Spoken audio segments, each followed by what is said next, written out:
Riding divine horses, yes, the forces of the sun, with gentle touch, it means so much to bring our dreams into this reality. We set each other free.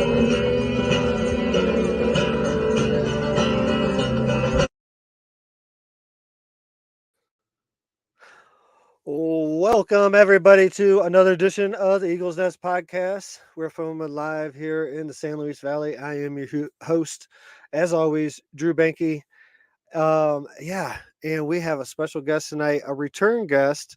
I think this is going to be our first return guest of the Eagles Nest podcast. I think she was my second episode. It's a good friend, Laura Eisenhower. We're going to get into all types of stuff tonight. One of the things we're going to talk about is the upcoming Star Knowledge Conference 11/11. It's going to be in Wagner, South Dakota.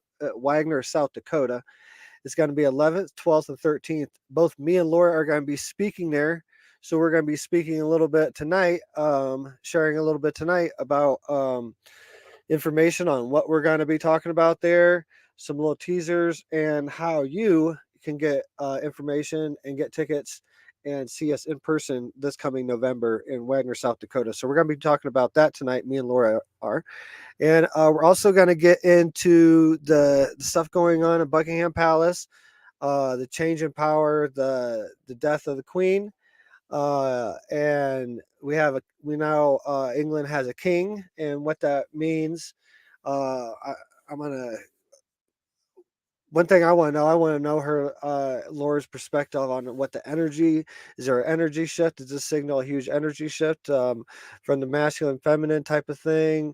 And what's it mean for the ascension process? Obviously, this is a huge thing, and if it's this prominent in the collective, it has to mean something spiritually. So we're going to dive into that tonight, and whatever else we get into. You know how our conversations are. I love going back and forth with Laura and having these conversations, and it never seems like work at all. It's always just a wonderful conversation. So that's what we got coming up tonight. But in the future, another event I will be at in November and this is going to be after the Star Knowledge Conference.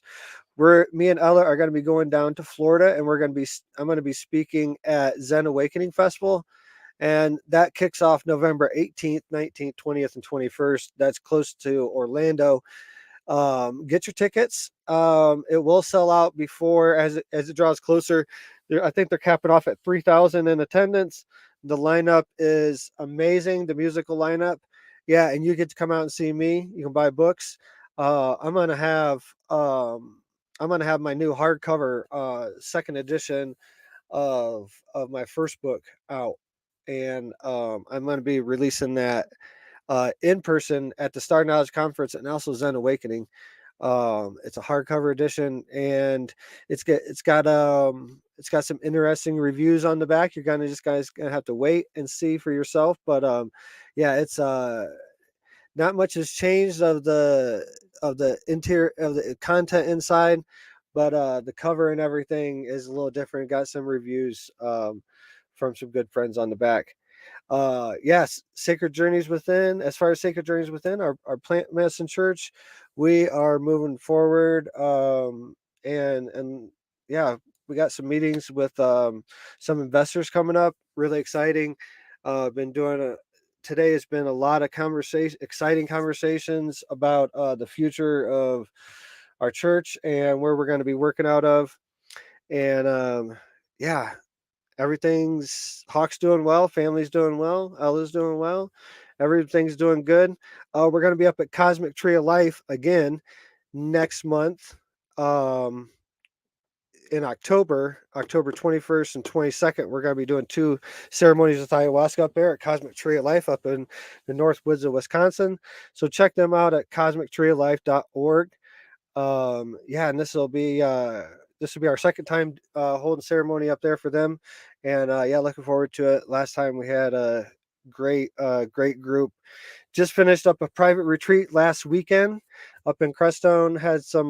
Had a couple gentlemen come out from Chicago, and yeah, it's we had an amazing time exploring a lot of different plant medicines, and yeah, just a really transformational weekend. Even for me, I had a great experience and great epiphanies come out of the weekend. So it was awesome. But without further ado, I'm going to bring my friend Laura Eisenhower into the chat room. If you guys don't know about Laura Eisenhower, she is the great granddaughter of our former late president, Dwight D. Eisenhower, which many of you know.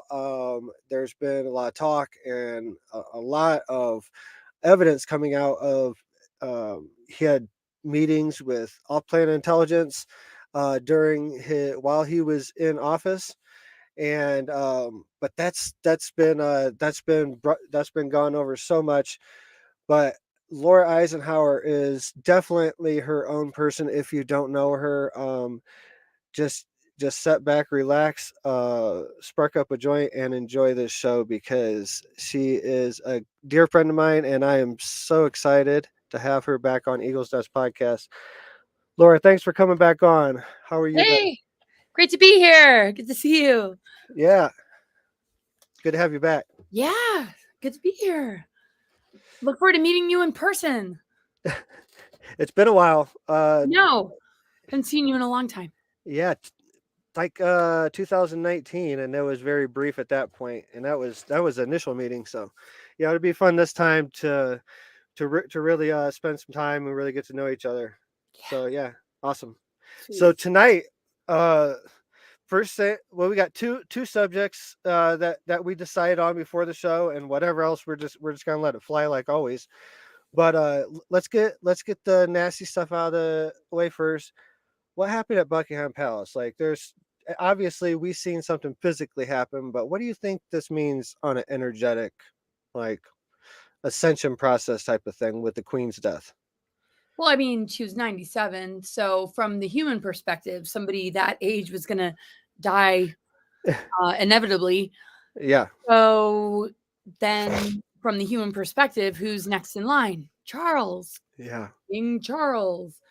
So, yeah, I think those that are more awakened to who the royal family really is know that there's more symbology to maybe her death.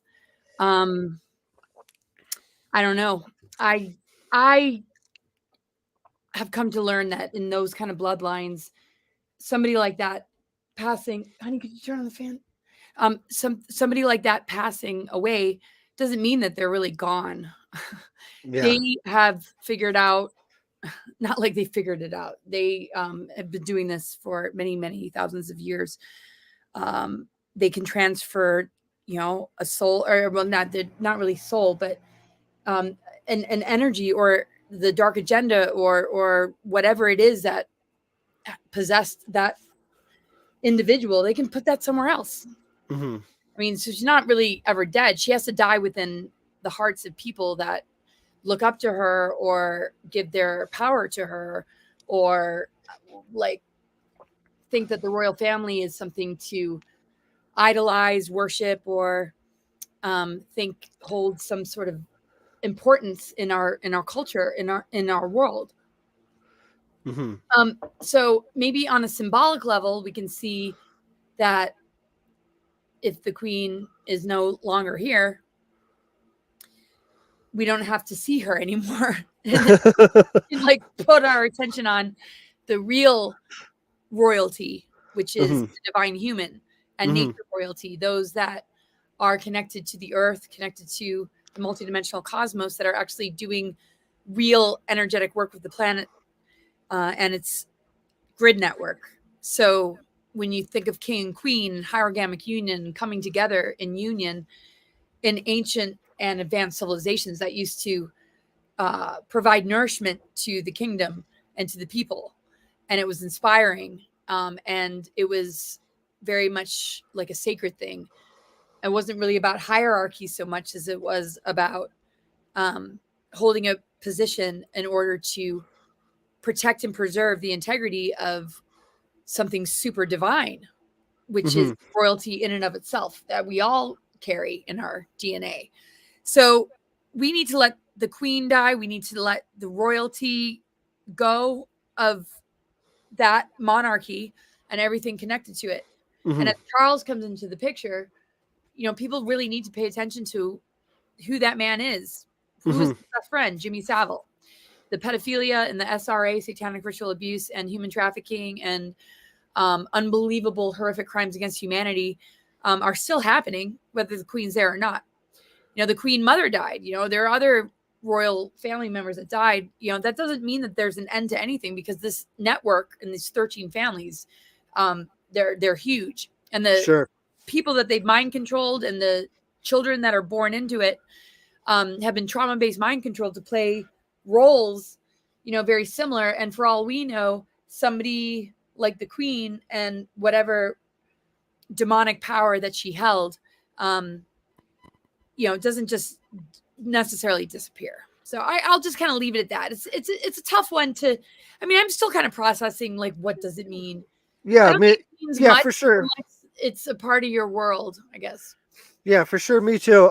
What first thing I saw, um, obviously when something like this happens, Queen Elizabeth, the second, she was more than a human at that point. She's basically a message. So when the human passes, there's a huge message that I saw like flashing.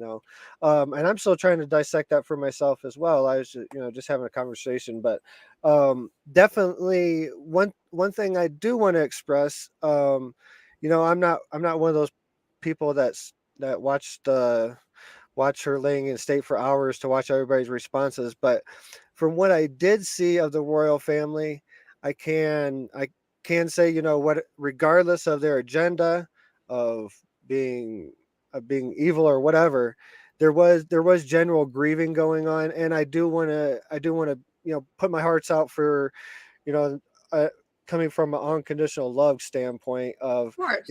to the royal family in their time of grieving, and I hope that maybe this will be a catalyst for everything for the mind shift to shift in the royal family. Um, that being said, my next question: how long do you think Charles is going to last? I don't Before, know. I mean, I think the best part of that royal family, can still remain. I mean, as maybe the negative aspects fall away and die, the goodness can prevail. I don't wish any ill will on anyone, and we don't know their background or their story or how they were compromised to play any kind of dark role or to get Mm-hmm. involved with people or groups and cults or things that are deeply disturbing when it comes to children and kidnapping and abuse. I mean, that's just not okay on any Yeah, level. for But sure. a lot of it is due to altars and possession. So Mm-hmm. yes, I mean, there's still some aspect of it that was not of that. And when we see like Lady Diana, Princess Diana, and her children, I think that's where the good really shines through, because she was an I extraordinary woman as far as I'm concerned. And she died. And I think that was um, way more of a big deal as far as a loss for this planet.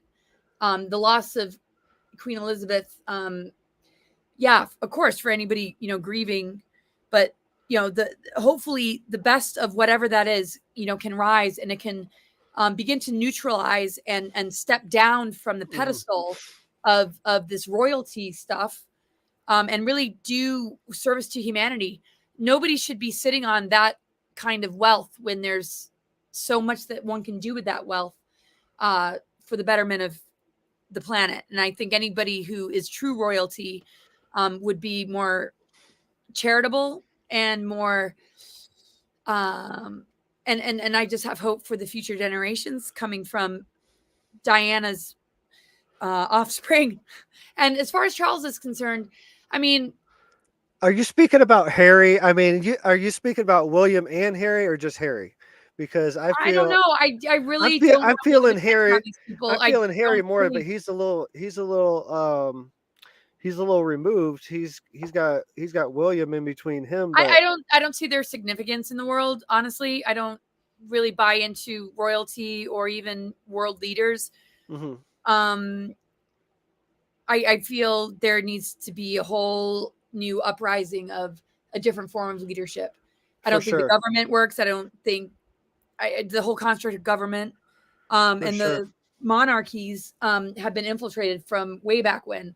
Mm-hmm, So yeah, I don't know them personally, Harry or William, and I don't find any of it very interesting to me. I don't know why they have so much attention. What are they doing besides just we hear about their marriages and their nice outfits and the cool hats that they wear at weddings? I don't see anything that they're doing to make the world a better place, honestly.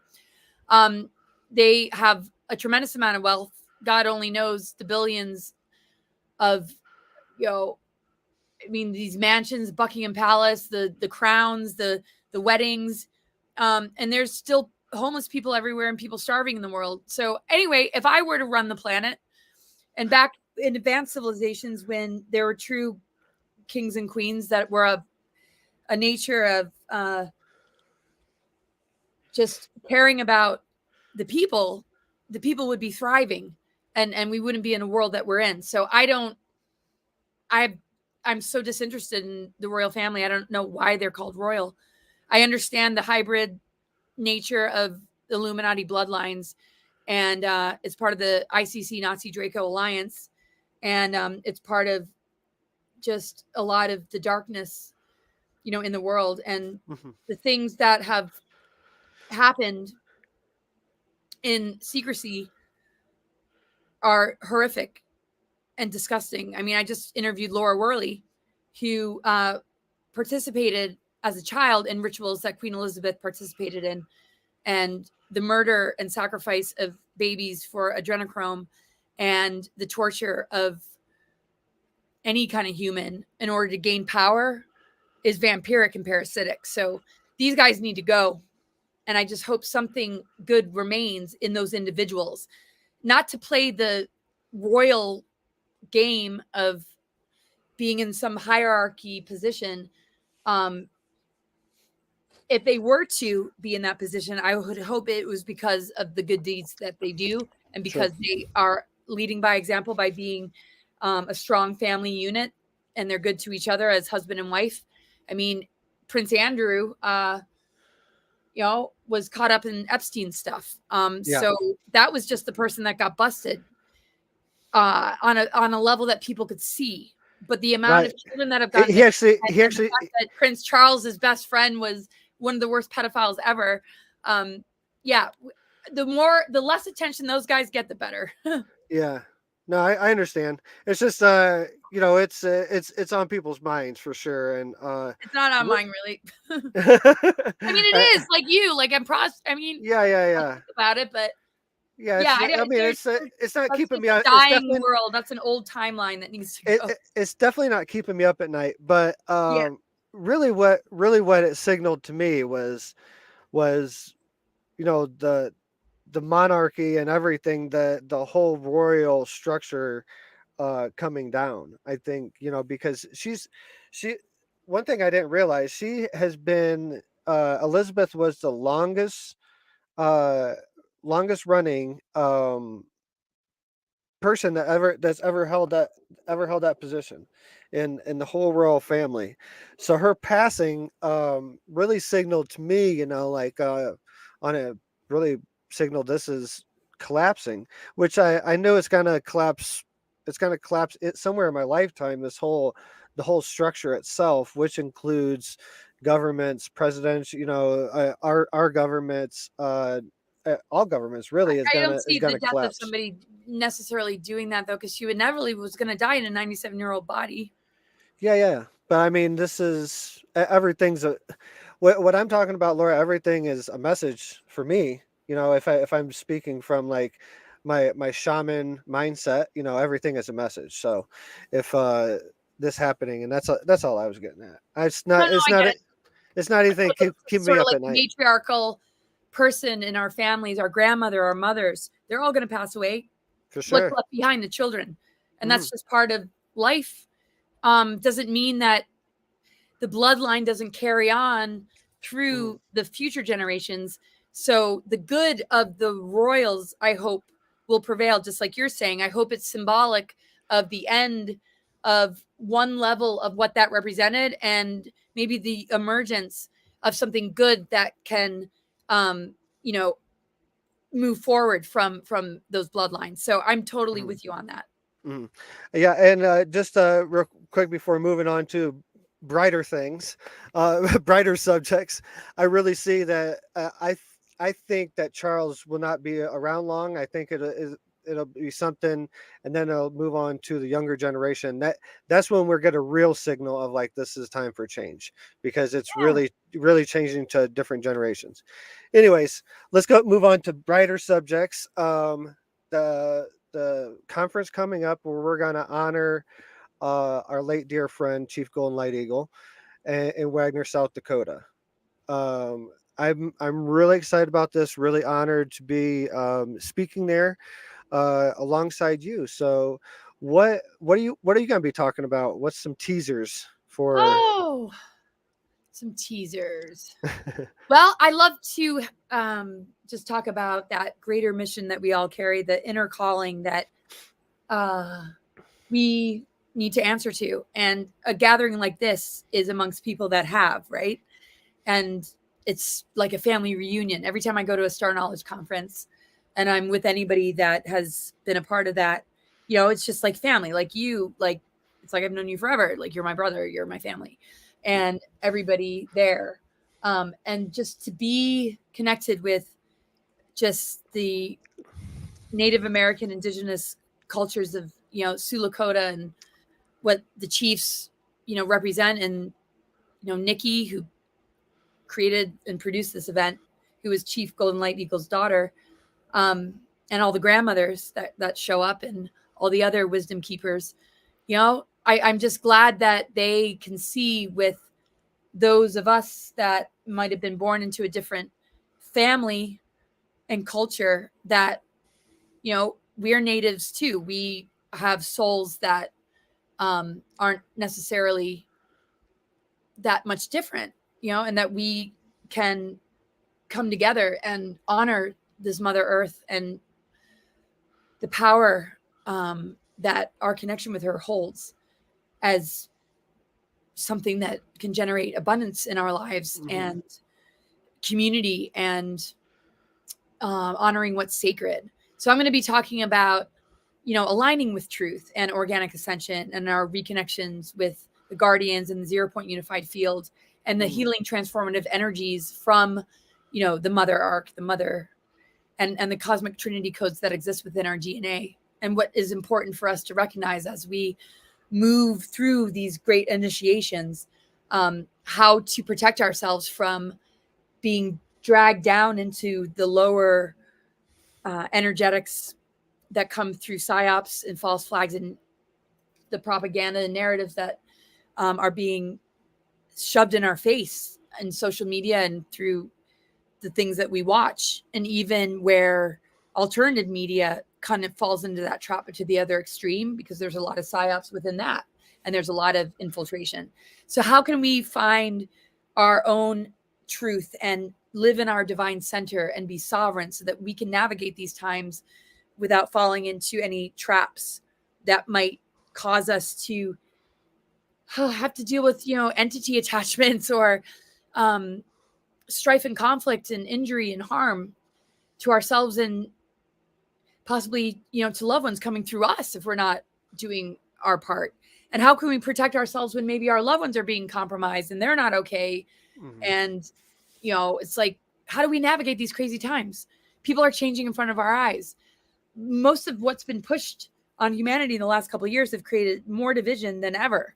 How can we rehabilitate ourselves from that and hold enough love and compassion and understanding in our hearts to not let it um, cause mass separation and heartbreak?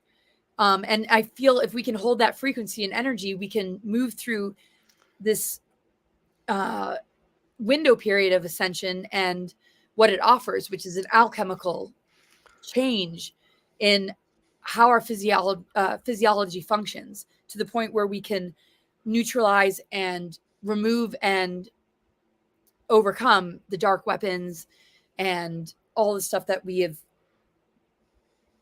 allowed into our system, whether it's our Mhm. minds through mind control, whether it's um, something that we put in our bodies or breathed in because of geoengineering, or just in our foods. And of course, the problem reaction solution, we know one of the solutions that they provided might not be so healthy. So how can we overcome this? What are the solutions? How can we move forward and thrive in the face of these challenges? And I feel that these challenges are there to remind us that we have so much more to tap into and that it's challenging us and testing us so that we can open that doorway and rescue those parts of ourselves that know exactly what to do in these times so that we can bring in miracles and be in that divine flow that brings in synchronicities so that we can be a part of the elemental kingdoms rising and more advanced um, initiations for the human vessel to experience, Mhm. so that what we reflect in the outer world is in sync with nature and our soul. So I will just be sharing the astrological climate that's supporting all this. And That sounds wonderful. That sounds wonderful. One thing that you talked about in the beginning of that comment was about the fact that um, the Star Knowledge Conference, and this is a 26th annual Star Knowledge Conference, by the way, 26th one they've done. So it's always been about the knowledge. It hasn't been about bloodline or anything like that.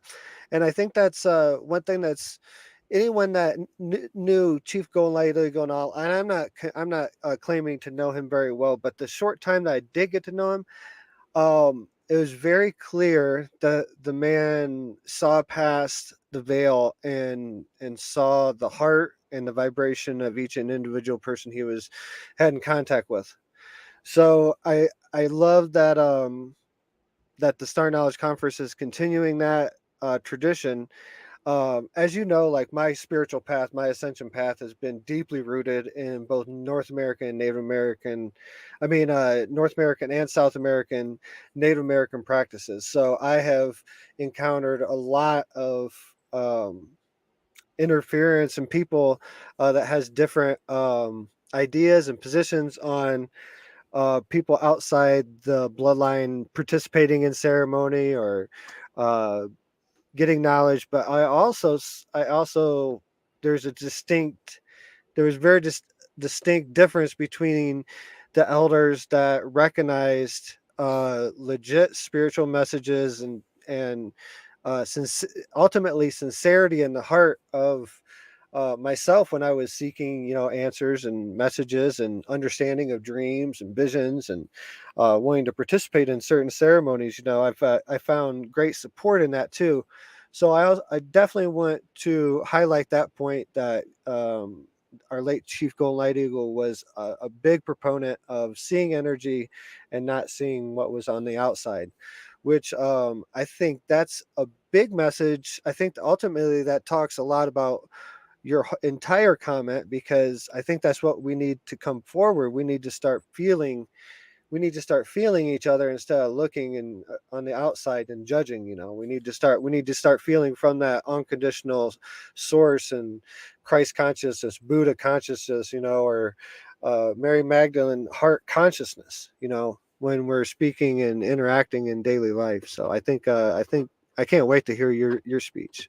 Oh, I can't wait to hear you. To have you on my show. You have such a amazing story, and you've done so much, and you do so much. Yeah, and when I said we're all native, I don't mean there's the definition of native of just being born to the land that you Mhm, occupy, but we're all children of Mother Earth, mhm, regardless, right? mhm, What I love is the this particular, if I can read it, says as planet Earth nears a new millennium, the fate of civilization dangles in the balance. An age of peace and enlightenment is held hostage by evildoers of darkness. Warlords and eradicators of the environment plot to wipe out the ancient ways of the people and drain dry the life force of Mother Earth. In this darkness before the dawn, a band of freedom fighters rises from the few indigenous clans and tribes that remain. These are the children of light who carry the wisdom of the ancients. These are the planet protectors who follow the path of honor. These are the awakened wizards who play for peace. And so, when we look at indigenous clans and tribes, uh, there are so many spread throughout the world that we all hold in our ancestry somewhere. And if we can break down the programmings that have turned people against each other and disconnected from Mother Nature, if we, you know, and this is what you're saying, they can see through that. They can see an individual that is not operating under those programmings. So a mhm, deep soul who is living on a soul centered level, who is honoring of our Mother Earth, is able to participate because there's the skin or the background does obviously doesn't matter. And if it mhm, did matter, then how are we ever going to come together? Because mhm, unity consciousness is the 7 root races and the 5 cloister races coming together and sharing code so that we can rebuild the DNA architecture of the true tree of life template. And this is a group that gets that. And so that has never been like a factor. And I know sometimes the protection needs to be there because of how detrimental the social engineering and programming has been. But the capacity to see a person's soul instead of the judgment of the outer appearance, to me, shows a person that is in their greater wisdom. mhm. Yeah, I definitely agree.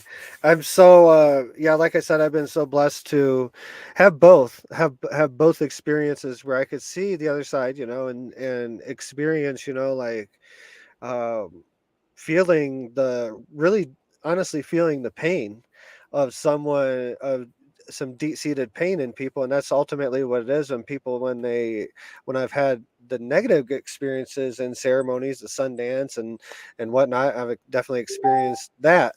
But I feel it as, I it's almost the Sundance almost has purified me to the point where I can feel their pain. I can look past their initial reaction when I see it in their face, and I can feel actually where it's coming from. But I also definitely had experience with several. Bobby C. Billy, former, he's passed on. He was a spiritual leader of the Miccosukee tribe down in the Everglades. He was one of many, that really really saw me and talked to me really let me know who I was, honestly, though, because I was hearing things going through all this when my early days of my ascension process. So he's really want to give a shout out to him, and he's in the spirit world now, and definitely I think has a hand in everything I'm doing now still. But Oh, he's another beautiful person that was not too keen on really deep in Everglades, traditional. So he was part of like 100 people that never signed over their rights to the treaty. He was like one of the part of the group that never signed over the any other treaty paperwork with the government. So he was part of a clan that was considered still sovereign Native American. Anyways, that's a whole nother subject. But what's going on in Montana? How's the weather up there? How's the goats? oh, everything's good. Everything's pretty good. It's gonna get cold here soon, and we're just kind of preparing. It's a great time of year. Everything's cooled down.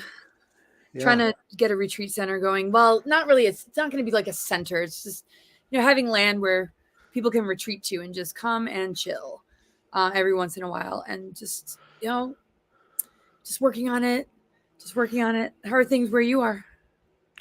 man, I think we sold the house. We got had someone come and look at it from Kansas. Yeah, we're supposed to by the end of the month. By the end of this month, we're supposed to have a contract and a full cash offer. So all kinds of crazy stuff.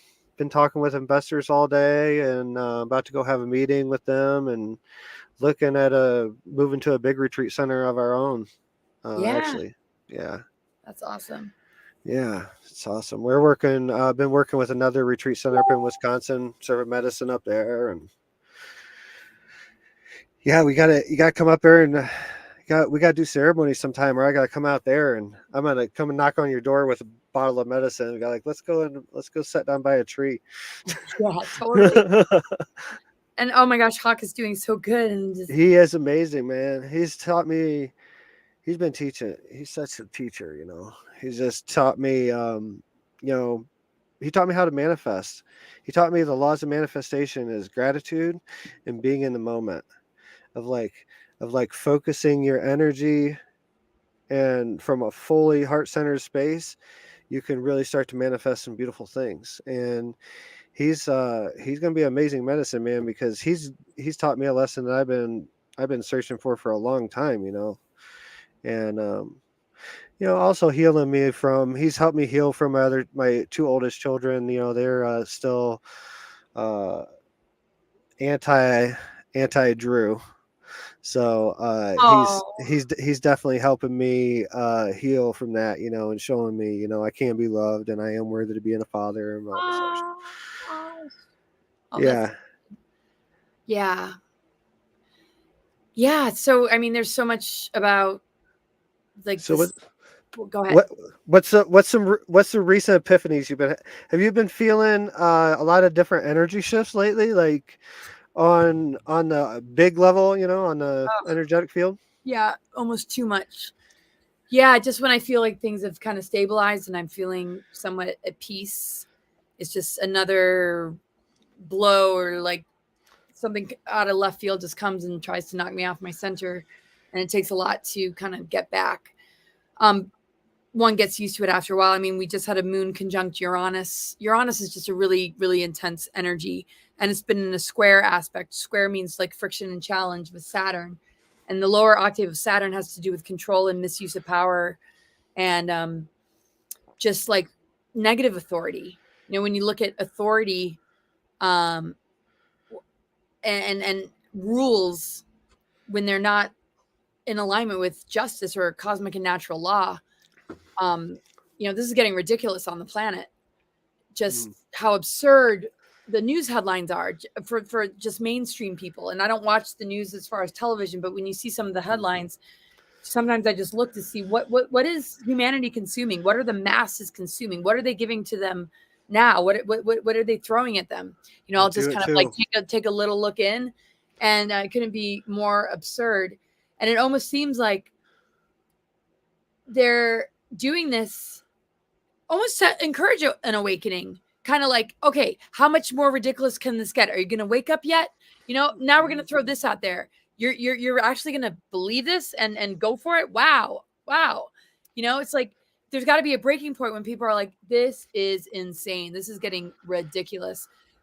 Just, I mean, everything since 2019 and the whole pandemic thing, you know caused a lot of people to wake up, but a lot of people went further and further down into just getting just caught up in the web of it all, and just being completely taken over by fear, to the point where this outer authority that is very abusive and destructive was something to trust or to believe in. And yeah, so I guess the epiphanies are in terms of what's ahead. Whatever they feel isn't working, they're going to come up with something else in order to try and continue the games being played. And it'll wake more people up, and it'll hurt more people, and there'll be more casualties. So this is where the big bifurcation of timelines is happening. That has been a lot for everybody to process when you're worried about friends and family, or people that aren't able to see, or that make it political, or about right or left, or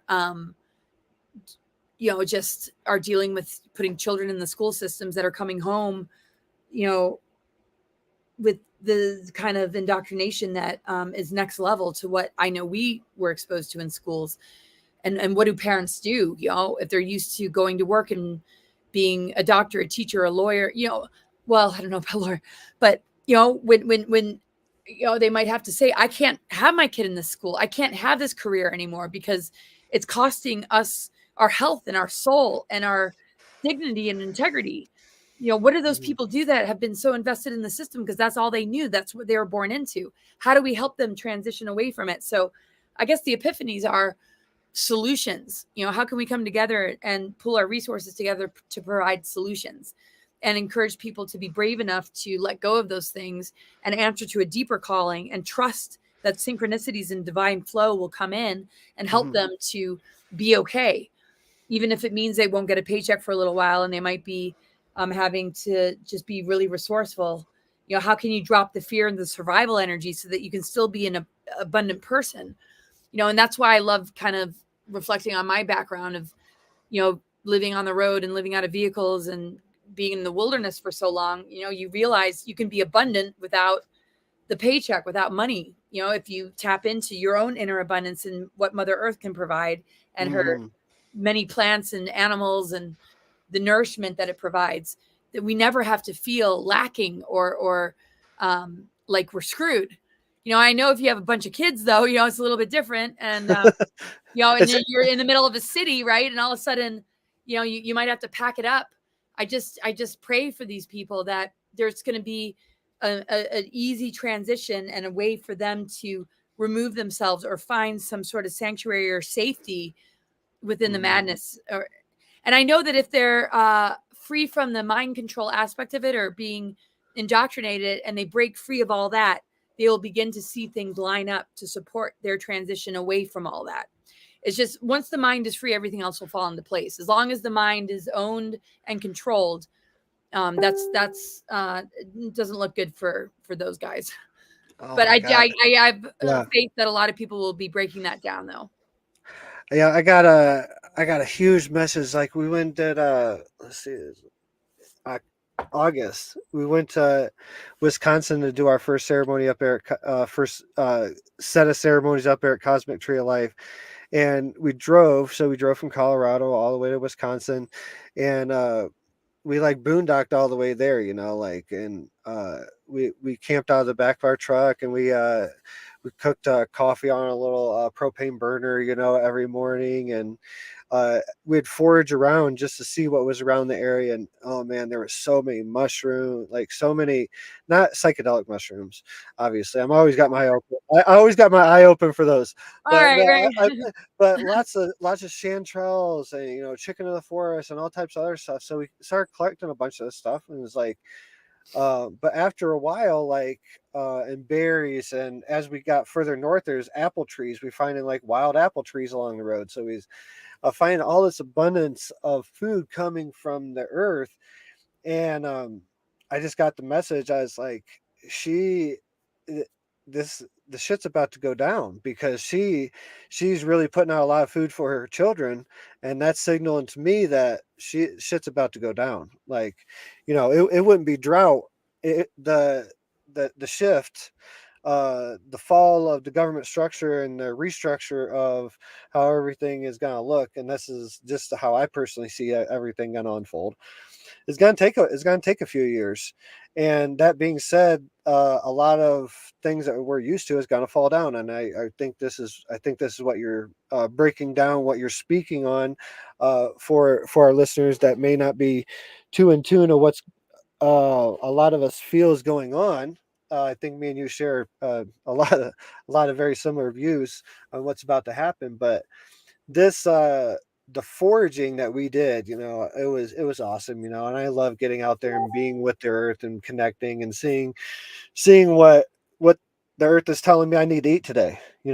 Ultimately, if I'm looking at a certain mushroom and it provides uh, uh, high dose of nitrogen or uh, different chemicals or anything, I know my body probably needs that. I'm in tune enough with the earth to know that the earth is showing me what I need to eat.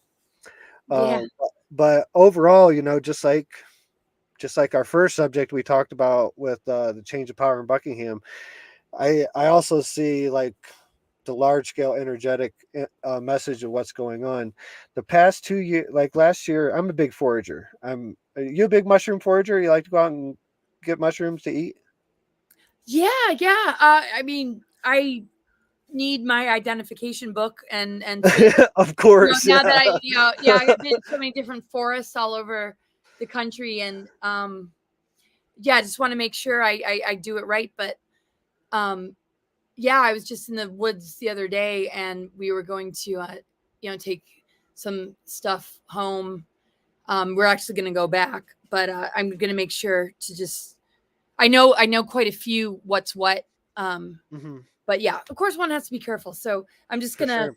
just have to remind myself of some things. But I eat mushrooms every day. Like I mean like chaga, reishi, cordyceps, turkey tail, lion's mane. It's in my Hmm. every morning coffee, but they're not ones that I picked. I um, get it from a friend that picked them and turned them into powders. And Hmm. but I'd love to do it myself. If there's more time in the day, when life gets a little like slows down a little bit, yeah, I'd love to just do it myself. But yeah, that's part of my everyday thing though. Yeah. Is to nothing like getting them yourself though, and yeah, for sure. Yeah. We got shag up there too. A Found chaga. Oh yeah, yeah. and that's from Oh, like birch, right? Trees or yeah, birch tree. Yeah. And birch and cottonwoods look very similar, so lots of time people get them mixed up because the outside looks the same, but the birch will have like, you know, um, and the cottonwoods have something that looks very similar to shaga, so people can get mixed up on it. yeah, But that's if the the thing. Yeah, but if the birch has like the paper, the paper rolls coming off on it, that's an easy way to tell birch. yeah, And if it's a black thing coming off, that's shaga. yeah. But crazy story. So we was up there, and this goes on to the same vibe what I'm just talking about.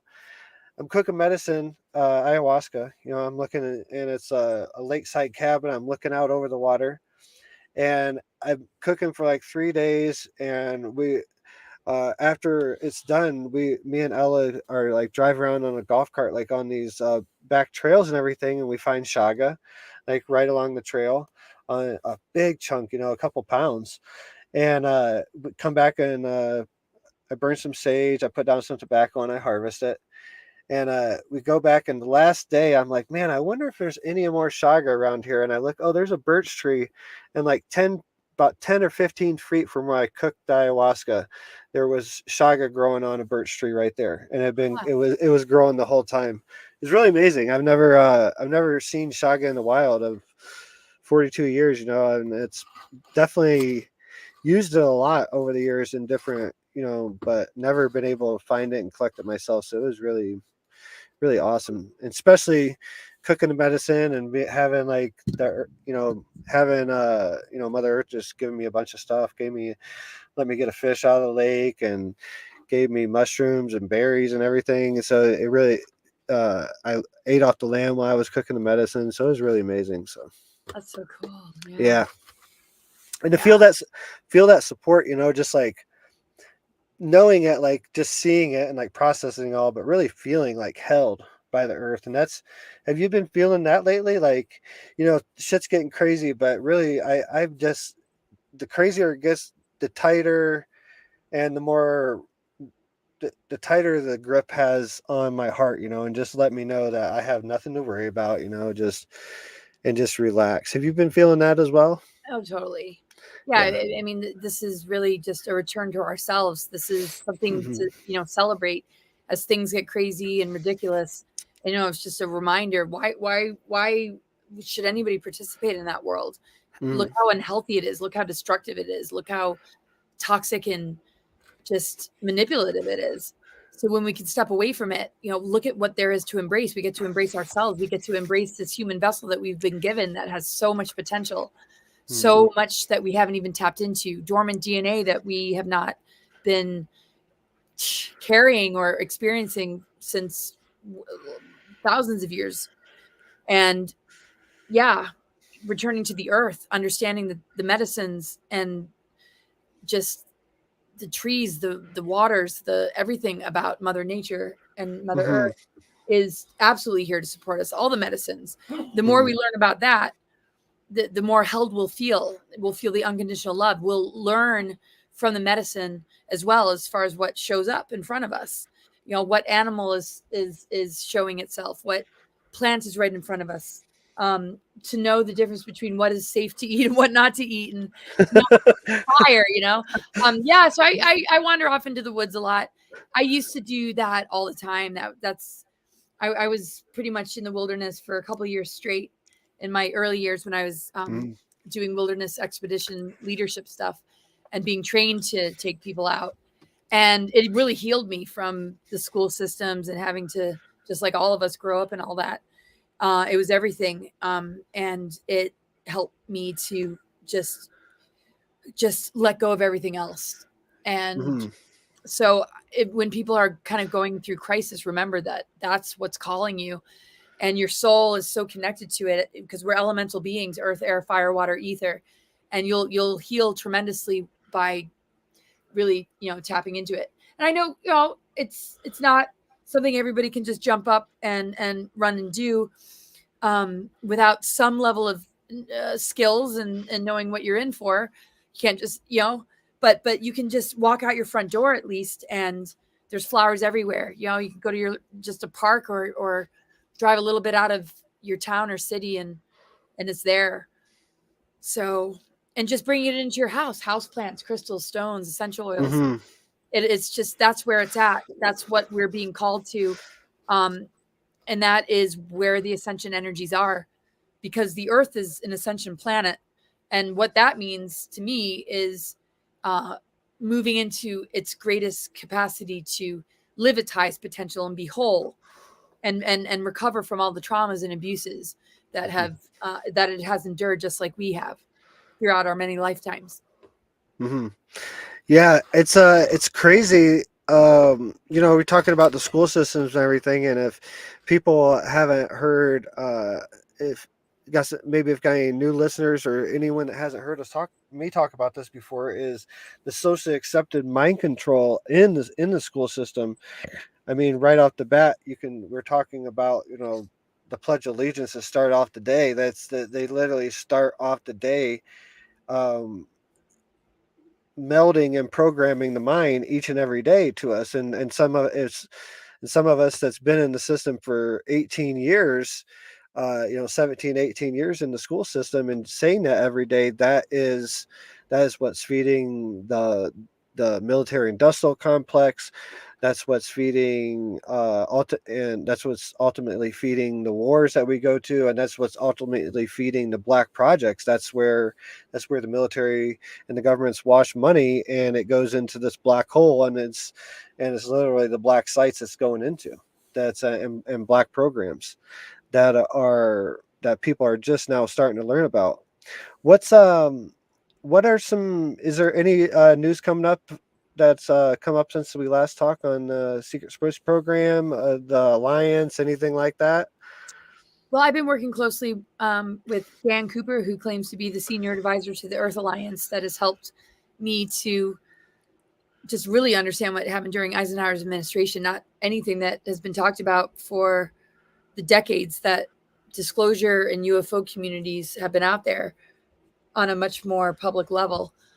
Mostly what has been shared has been disinformation. And it doesn't mean that the people that have been sharing it meant to do it. It was just all that they were given from the whistleblowers that didn't have access to the top secret, above top secret, even of the president.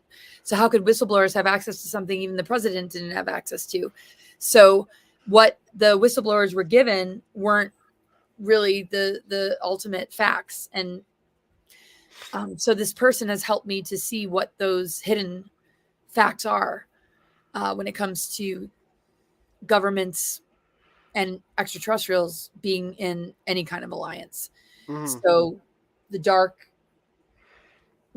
alien agenda, the ICC Nazi Draco alliance, and how that connects with the Greys and abduction scenarios, happened way before Eisenhower stepped into office. And there happened to be an unconditional surrender agreement that took place in 1952 under Truman that was actually a surrender to the Nazis, which brought about all sorts of, well, this was after Project Paperclip in 47. So that entrance had already been there, that infiltration. So when that 1952 surrender took place, it was when they really were able to acknowledge that, whoa, these Nazi scientists and doctors that were whitewashed from the OSS have actually become a part of the three-letter organizations and are part of the MJ-12.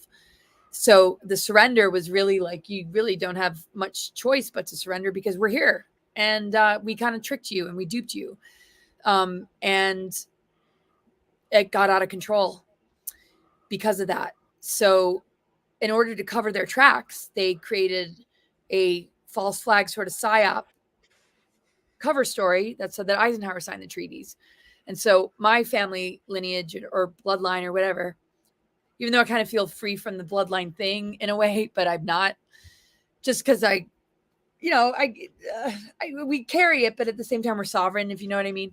Yeah. Still, it's like I'm carrying it in this lifetime because I was born into it. This family has been carrying the burden of a lie that we've been blamed for, or he's been blamed Mm-hmm. for. Mm-hmm. Well, him especially, but anybody associated with him is going to have to hear about it, especially me, who talks about ETs and UFOs. I Right, get right. fun of your great grandfather did this and he sold us out to the ETs. And actually, that did not happen. So, folks like Elena Denon and Alex Collier and Dan Willis and Michael Sala, who researched Alex and Elena being contactees and Michael Sala and Dan Willis being, scholars and researchers, they have been able to bring to the public and myself the truth. And then when Dan Cooper came along, he validated it beyond anything I expected because of his position and what he had gone through. And that's too much to get into. But basically, yeah, there was a surrender agreement. And as of Between what parties? A surrender agreement between what parties? the Truman administration and the Nazi Draco alliance and their presence. So there was a surrender, meaning that it wouldn't be known to the public that the Nazis and the Draco alliance and the negative alien agenda would be infiltrating our media, our school systems, the government structure, everything. And it spread its tentacles all over the world. Mm-hmm. And the war was really not won. So we see geoengineering, we see different MK Ultra projects, Monarch programming, just multiple levels of the MK Ultra, satanic ritual abuse, all of that, and then the secret space programs and the multi levels of the secret space programs, programs that are connected to it. So many people have come forward that have had 20 MBACs that have been trained to be super soldiers that are recalling their memories. So that all snuck in, and it's been taking over. But the way it presents itself to the public, are through the false media, through these false psyops and narratives that convince people that that's some kind of reality when really it's engineered. School shootings and all sorts of destructive and horrible and horrific things taking place is very much a part of it. Hmm. And we see it in the news, and it poses itself as being, some sort of reality in order to strip us of our guns, to strip us of our rights, and to indoctrinate our kids into the transhumanism, transgender confusion, and just the madness of the division that we see between those that claim to be right and those that claim to be left. And nobody should be claiming any labels. People should be able to see through it to the point where they drop all of it in order to preserve what it means to really be a sovereign nation, starting at home, starting with the individual. Hmm. So that infiltration has led to the pandemic and everything that we're up against. And it'll only continue as long as people still believe it. The minute people start to pull their attention away from it, it won't have any leg to stand on or any power, because it's vampiric and it relies on people to believe in it for it to even exist. So the siphoning and harvesting technologies actually batter up these artificial timelines. So as long as they can get the population to be in enough fear and buy into it, that false matrix will still operate. So I think the ridiculousness of it all is reaching a point where it'll help people to walk away, but the injuries that they're going to carry from the trauma of realizing that they've been betrayed is something that we're going to all have to gather together to work on rehabilitating and healing. So I this is agree. like what we all have in front of us as a purpose and task to confront. I totally agree. So what? So was there a meeting? Was there the actual meeting? I'm assuming the contents of the meeting with Dwight was uh was different than what you previously thought, and Yeah, what we've been told. yeah. What was there still a meeting? And do you know any of the content of the official contents of that meeting? No, From it's impossible to say for sure because I wasn't there, yeah, and I don't have anything passed down from family members that would have been able to clarify that. And a lot of people think, if you were born in this family, didn't they give you, that kind of information? No, I mean, why would right. they? If they probably weren't even given it because this was just so. I mean, we see people getting murdered for exposing anything, Mhm. and I Yeah, don't sure. think Phil Schneider and William Cooper were murdered because they exposed anything about the ET government treaties. It was because they are exposing the deep state and the cabal and the fact that there is this dark shadow government. Mhm. The ET government treaties, as far as Eisenhower is concerned, that was always disinformation. Even though they were well intentioned when they exposed that, they didn't have all the facts. And so, yes, there were meetings, but it wasn't with the Greys. That was done behind his back. MJ12 signed the treaties. He might have been present for one of the meetings, but it had nothing to do with him signing the treaties. And that's what Elena says. Dan Cooper said there's no way he had access to any of the meetings after that unconditional surrender agreement. And at that, everything became unaccessible to the president. And only Yeah. MJ12 and the shadow government had their hands on the alien technology. But Mhm. who Eisenhower did have contact with was Val Thor, who helped him to connect with the Guardians and the Sphere beings. And that's when he set up the Earth Alliance and the Ix Force and the USMC special section, U.S. Marine Corps special section called Ix Force to help turn super soldiers into a benevolent force in order to take their enhanced abilities of being super soldiers to actually do good with those um, extraordinary abilities that the 20 and back programs created to offset all of this. And then he just got the whole white hats thing in motion, is what Dan Cooper says. So he's going to provide more documentation and information. We're going to be putting out a lot more on a public level together. But that's stuff I didn't really have confirmation on. But I knew when I was sharing the stuff about the Grata Treaty and ET government treaties that I knew that wasn't really where it all remained. Yeah. I shared it as part of a greater discussion. I had already Mhm. gotten in touch with Lisa Renee and her work, and she was talking about Aleister Crowley, Winston Churchill, and Hitler being the ones that sold us out to the Greys back in the 1930s. Keylontic science, and even Phil Schneider says, was the time that the ETs started to form alliances with our governments. But we know that this has always been there. There's been extraterrestrials since the beginning of time. After the Atlantean cataclysms was when the Illuminati like went really like sort of underground and covert, like the deep state. And those Sure. are, hybrids. And so, Anunnaki hybrids and all of that have been around for a long time.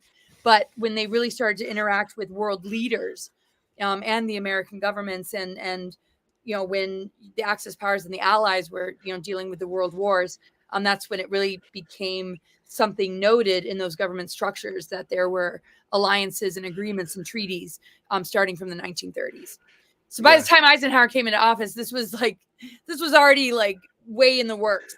So Oh yeah, it was already set in motion. He definitely wasn't. online, it'll say that he's the one that started it all, and that's absolutely nonsense. No, I mean, I think the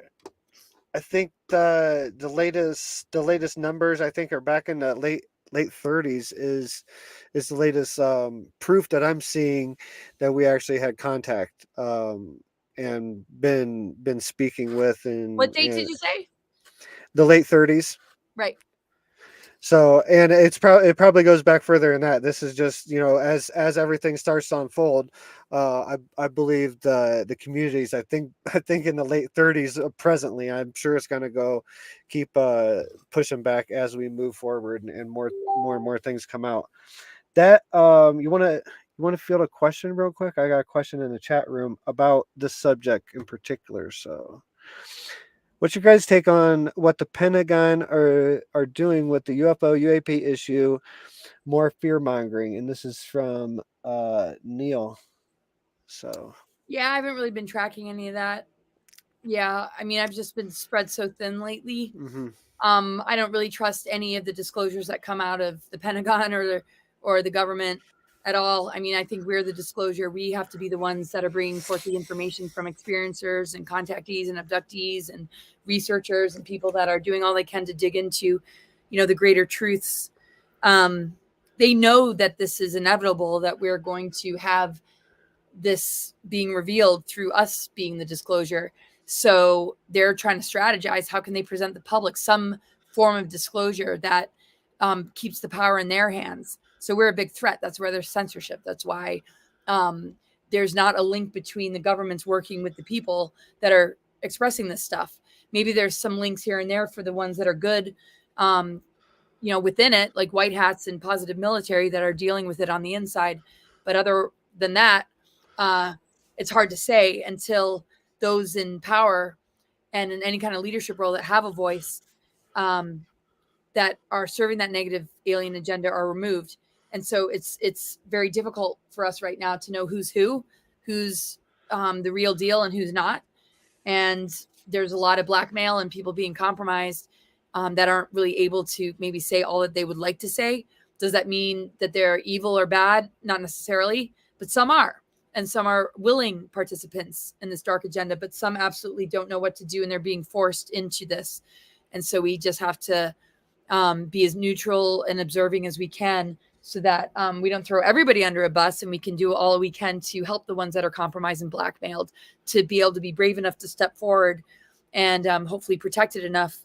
And it'll come from other forces, of course. I think anybody who's willing to step into the truth and speak it is going to have some sort of divine protection, or somebody, that might come along and be a helpful guard. But we see people get offed all the time that we know aren't you're committing suicide, that are suicided. People are being taken out right and left when they're ready to speak. And so a lot get the threats before that happens. And some might ignore the threats and still go for it. So, it's very dangerous territory, but it's going to get easier and easier as more people are willing to speak up. But that means also that they might find out or find another tactic to, try and exterminate. But I think it's impossible because the awareness and the foresight is growing, and the I preparedness comes with that.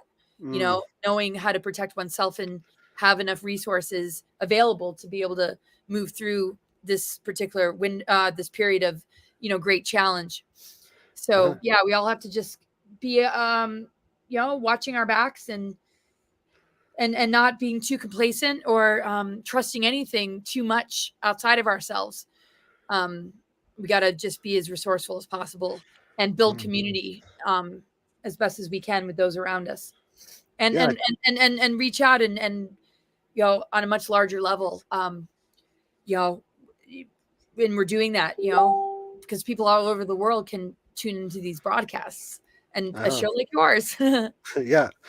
Yeah, I mean, this is, there's so many points we can touch on. The pandemic, I don't think it went as planned for them. I think it backfired on them. I think it woke a lot of people up. It pushed people inside their homes, which ultimately a lot of people found went inside themselves in that moment, because they went outside their norm. They started to get depressed, and maybe they tried yoga for the first time, or maybe they tried microdosing for the first time, or maybe they looked up ayahuasca for the first time. And uh, school teachers, doctors, starting from the start of COVID on, our clientele list includes doctors in that timeline. There's and these are public reviews on our website that people come to ayahuasca and really, uh, ultimately COVID triggered them to say, okay, something's wrong. So this is really outside the norm, and it was designed for a specific reason. I think I agree with everybody, all the conspiracy theorists talk about the pandemic and what it was designed for. I'm totally with that, but I think it backfired on him with a lot of people. I think it ultimately triggered an awakening in the collective, and that just goes to, when I see something like that happen, I just look at the divinity's plan, the divine's plan on how, and source's plan, or whatever you want to call it, on how this is all playing out. And it's just funny. No matter what's done, this ascension is taking place, and it will take place no matter what's done. And it's beautiful to what I'm seeing and how it's playing out now. It's just amazing. I agree, absolutely. And everybody it's here for everyone. Yeah. We just have to be in alignment to it, not get distracted away. And if we do get yanked in, we can yank ourselves back out, and we can recover and heal and cure and mend all the wounds. The power of spirit, there's nothing that can override that. It is the override frequency. It holds dominion over physical matter. And Hmm.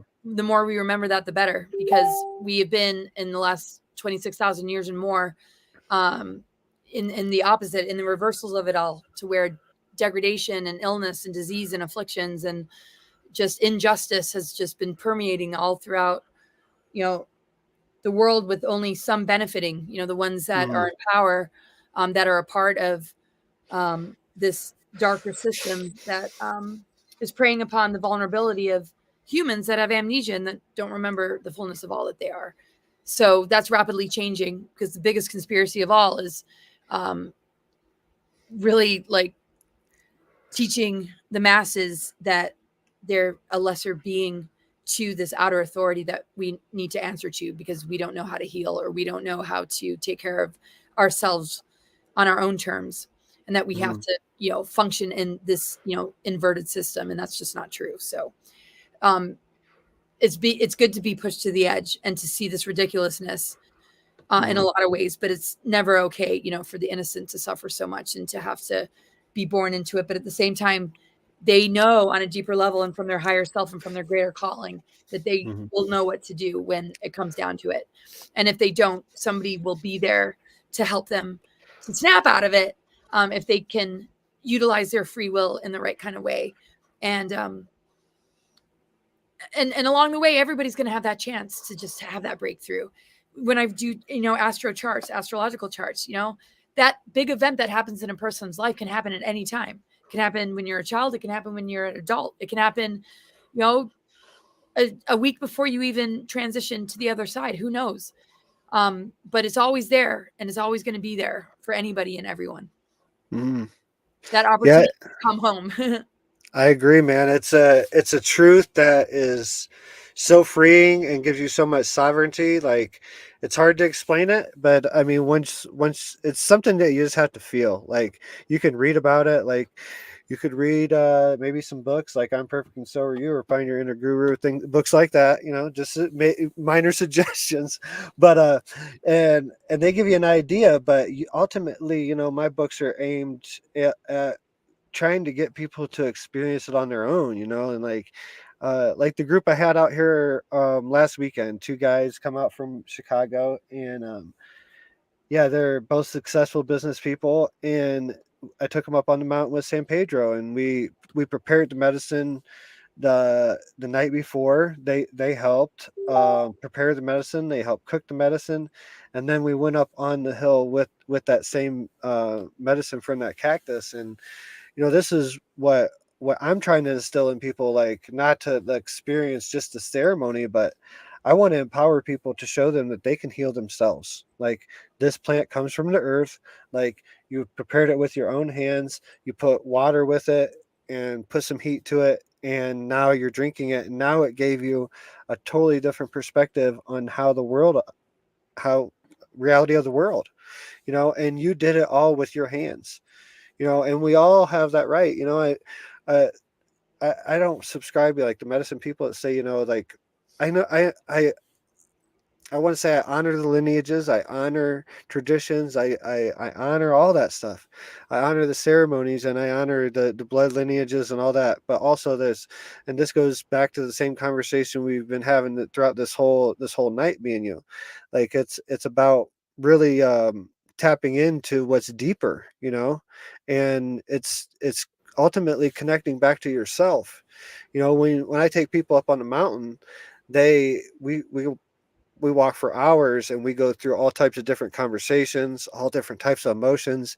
But at the top of the mountain, when they find themselves, when they find that truth within themselves, they start to shudder, they start to shake, and they cry, and they out of tears of gratitude. And that's when we turn around and come back down off the mountain, because that's when had their moment. And I think it's available to all of us, not necessarily with that medicine. We all have to climb our internal mountain, like inside ourselves, and find that truth, and experience life like that, and not be afraid of change, because, man, the new reality could be a lot better than what the reality you're living now. But we're so stuck in what, people. I've heard it so much, like, I don't want to do ayahuasca because I'm set where I'm at.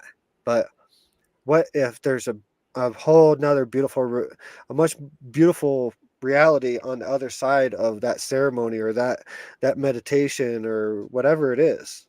you know that's what we have to surrender to. And I think I, I see you, and I see your spirit. I see, and I can't wait to connect with you in a couple weeks. How many weeks is it? Let's see. About 5 or 6, maybe, somewhere Yeah, around there. So I'm just 5 or 6. Yeah, not too cannot wait. long. Oh my goodness, it's going to be amazing. It's going to be awesome. Yes, I'm so looking forward to it. Gosh, I yes. Well, it's been great to be here. I have to, mhm, go in just a bit. As much as I wish I could stay a little longer, but I no want to get worries. you on my show. And yeah, tickets are still Let's. available, right? So, I think so. Oh yeah, I got a banner here. Let me see.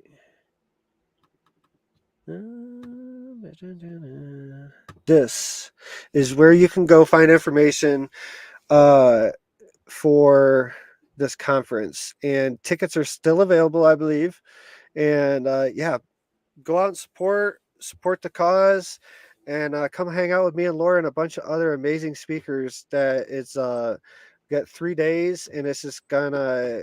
There's a schedule to come out today of the vibe for each day, and yeah, I can't wait. It's gonna be awesome. And yeah, we're going straight from there. Man, you should bring some extra clothes and hop in the back of the truck and go with us down to Florida and hang out at Zen Awakening with us. that would be so fun. We're I would. going we're going straight from there, straight from Wagner, South Dakota. So we're leaving Colorado, going to Wagner, South Dakota, doing the Star Knowledge, and then going straight from there and going to hang out for 4 days in Florida. We got to be in Florida by the 18th. Oh, So wow. we gotta leave pretty right after, gotta leave South Dang. Dakota right after we get done.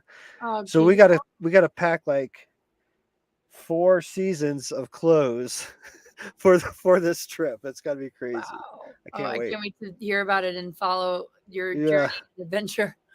Yeah. Well, it's awesome. I it's yeah, always just a feeling of family. It's rejuvenating, it's inspiring, it's Mm. uplifting, and it's healing for the whole collective and all of us. And in honoring Chief Golden Light Eagle and his beautiful daughter that has put this together, and everybody that she's gathered. Yeah, it's going to be a beautiful time on 11/11. 11/11/22. It's Yeah. Whoa. it's a crazy year. The number sequences are really popping out, and yeah, it's gonna be awesome. I think everything is just lining up to where it's just really gonna be a beautiful experience for everybody and very healing.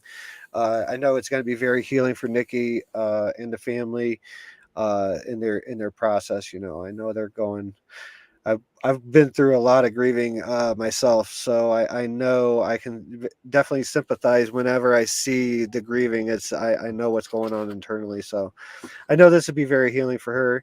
I'm glad that she has something really to focus her energy on through this process.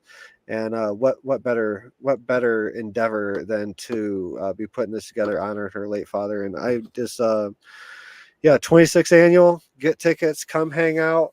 I'm gonna be looking at the stars at night. I don't know if there's gonna be any official star watches, but I know I'm gonna be looking at stars at night. So come out and hang out with us, and maybe we'll see something cool in the sky. So Yes.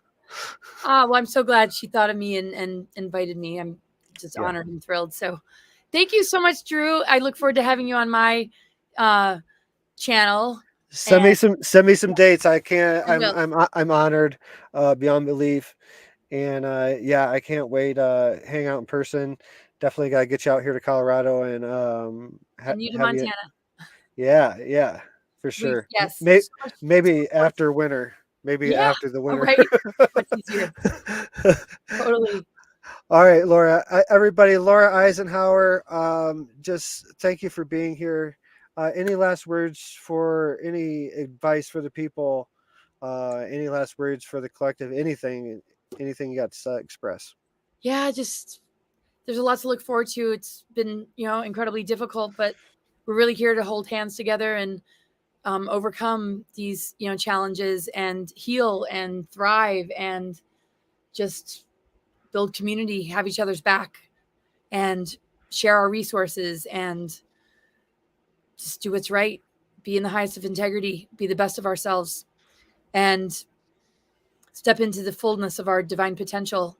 That's the greatest thing to look forward to, and it's all within. So um, just just be reassured that it's all going to be okay because it's all within you. Oh, so awesome! I appreciate you. I honor our friendship. I You. honor you. Go check on your baby goats and yeah, there's I love seeing the pictures, so keep them coming. I Oh yeah, appreciate for sure. I appreciate you, sis. Later. I appreciate you too. Much love to you and Hawk and the family. All right, bye bye. Bye bye. All right, everybody. That was Laura Eisenhower once again on the Eagles Nest podcast. Such an amazing person. Yeah, I give her so much honor for being here and everything that she's doing. And yeah, just always great to have her on. If you're listening over on YouTube, go over and like us over. I mean, if you're listening over on Facebook, go over and like us on YouTube at Eagles Nest Podcast with Drew Banky, and go check out these tickets. Go get your ticket. Star Knowledge Conference, StarKnowledge1111.com, Star Knowledge Conference, 11th, 12th, 13th in Wagner, South Dakota. Come hang out with me and Laura Eisenhower, a bunch of other people that are just going to be dropping some amazing information. I'm going to be talking about telekinesis, manifestation, yeah, and the lot. You're not going to want to miss it. It's going to be. I'm going to drop some groundbreaking stuff. Yeah, it's going to be awesome. Everybody in the chat room, thanks for joining us. Let's see. I'm going to go through the roll call. Magdalene, thanks for joining us. Jess, thanks. Rhonda, Neil, thanks for joining us. Grandmaster UV, NZ Robbery, Frequency Matters, Neil again, Elk Woman. Yeah. Thanks everybody for joining us. I appreciate the support. Again, if you're on Facebook, please go over, like, share, subscribe us, hit that notification bell for upcoming guests. I am committed to bringing just raw truth to you guys, uncensored, and try to do it every Sunday night. So looking forward to let's see. I'll update you guys on next Sunday's guests. If I have one next Sunday, I'll let you know. And yeah, I got Dr. Scott. Oh, Dr. Scott's coming up. He's gonna haven't scheduled him yet, but Dr. Scott, anyone that's been to Soul Quest Church of Mother Ayahuasca in Orlando, Florida, he was a former senior minister there. So he's a guest that I've been talking to. A friend of mine that I met back in 2016 when Soul Quest was first getting going. He is going to be coming on soon. Can't wait. Check out some of my other guests. Recent guests was I had Nikki, one of my recent guests on that was on, which is Chief Golden Light Eagle's daughter, which is the organizer for the Star 11 conference. She was a past guest just recently. Hamilton Souther, master ayahuasquero that lives down in Amazon now. Been down there for the past 20 years, living in Peru.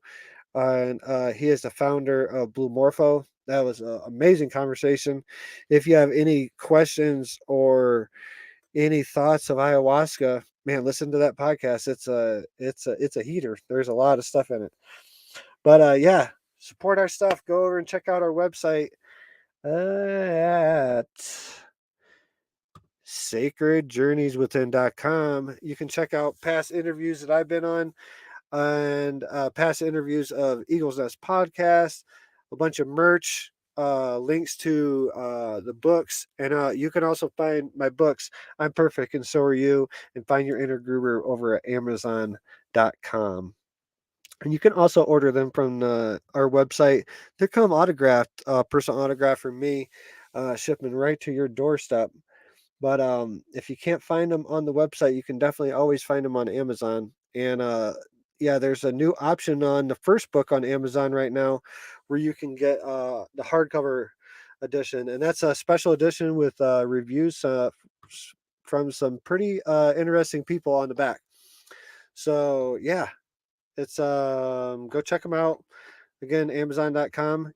I'm Perfect and So Are You, and Find Your Inner Guru. You can check those out over there.